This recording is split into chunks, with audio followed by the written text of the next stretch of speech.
Welcome to this explainer. Today we are diving into what I honestly consider a literal superpower for front-end developers, support engineers, and QA teams. If you've ever been completely paralyzed in your work just because a back-end service is down, under construction, or just plain broken, you are absolutely in the right place. We're going to unpack Postman mock servers and show you exactly how to use them to unblock yourself and take total control of your testing environment. We all know this agonizing feeling, right? You're trying to build out a UI or maybe reproduce a really tricky customer bug, but the backend API keeps throwing unexpected errors. Or worse, it's completely offline. You're stuck waiting hours, maybe days, for a dev to fix it. But imagine the alternative. Instead of just sitting there waiting, you open your Postman app, and within seconds, you mock the exact 503 service unavailable response you need to keep moving. That shift from just waiting around to actually doing is exactly what we're going to achieve today. Let's ground this in a real-world, high-stakes scenario. Imagine you're a frantic support engineer. A user just reported that your application is silently crashing right in the middle of checkout. You need to reproduce this bug immediately to figure out what's breaking on the front end. But there's a huge problem. The actual payment API is completely inaccessible because of a staging environment outage. So the backend is down, but the users are waiting. What do? Well, this is exactly where we bring in our solution. At its core, a mock server in Postman is a tool that takes a static Postman collection and transforms it into a live, executable endpoint. It's designed to perfectly mimic the behavior of your real production API. But here's the absolutely crucial thing to keep in mind. It does not execute actual backend business logic. It's not querying a database somewhere. Instead, think of it as serving up pre-saved puzzle pieces, which Postman calls examples. You provide the request-response pairs, and the mock server basically acts as a highly intelligent router for them.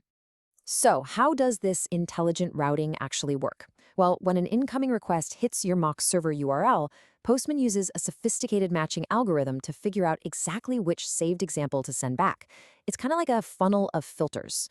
First, it filters by the HTTP method. So if you send a GET request, it immediately ignores all the POST examples. Next, it looks at the URL path. Then it evaluates any custom headers you might have sent, and we're actually going to use that specific feature to our advantage of it later. Finally, it calculates a matching score based on all these parameters and returns the highest scoring example straight to your app. Okay, let's talk about how you actually set this up, because it's incredibly straightforward.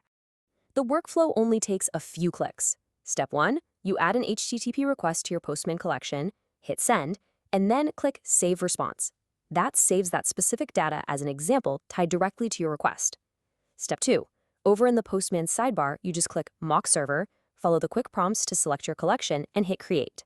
Step 3, Postman instantly hands you a unique mock URL. And that's literally it. Your static examples are now live on the internet, ready to be called. The real strategy here comes down to how you structure those examples. You definitely don't want to just mock the happy path. You want to build out a whole matrix of different responses for the exact same endpoint. So you save one example called Success Case, returning your standard 200 OK. Then you manually tweak the response data and save another one named Validation Error that throws a 422 unprocessable entity. Maybe you add the outage, returning a 503.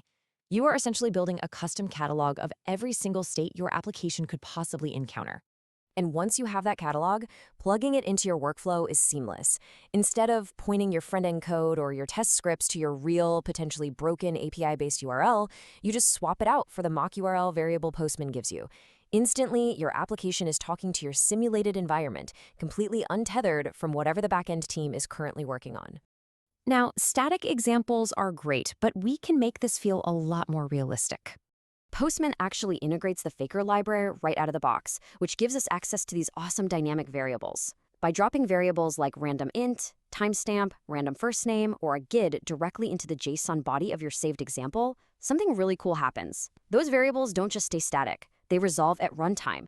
That means every single time your application calls the mock server, Postman dynamically generates fresh, randomized data on the fly. It is a total game changer for exploratory testing because you can see how your UI handles different data lengths without writing a single line of backend code.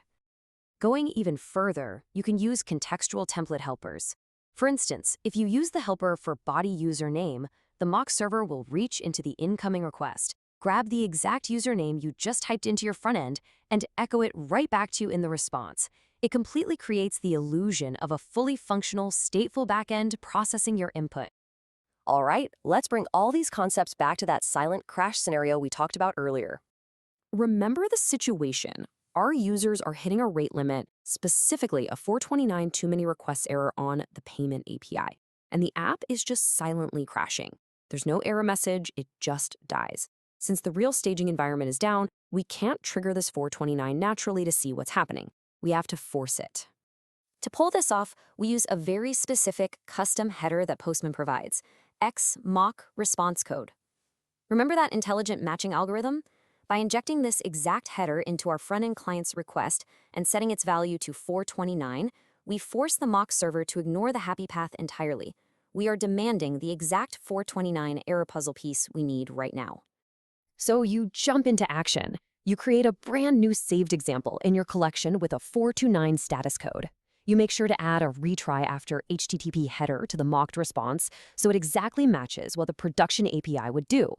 Then you point your local front-end client to the mock URL, make sure it's passing that XMock response code 429 header, and hit submit.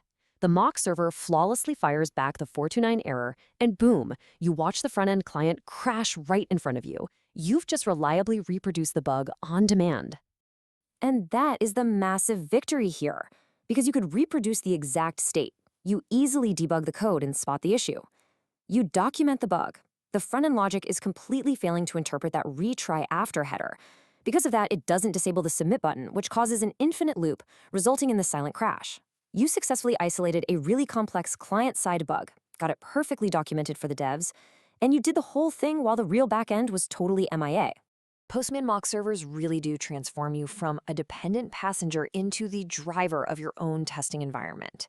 By combining saved examples, the matching algorithm, dynamic faker variables, and custom headers, you can simulate basically any API state you can imagine. So here is my challenge to you. Head over to postman.com, fire up a free account, and take a hard look at your current project. Where are your bottlenecks? What broken dependency is slowing you down today? Take control of your testing destiny. What will you mock next? Thanks so much for joining me on this explainer, and happy testing.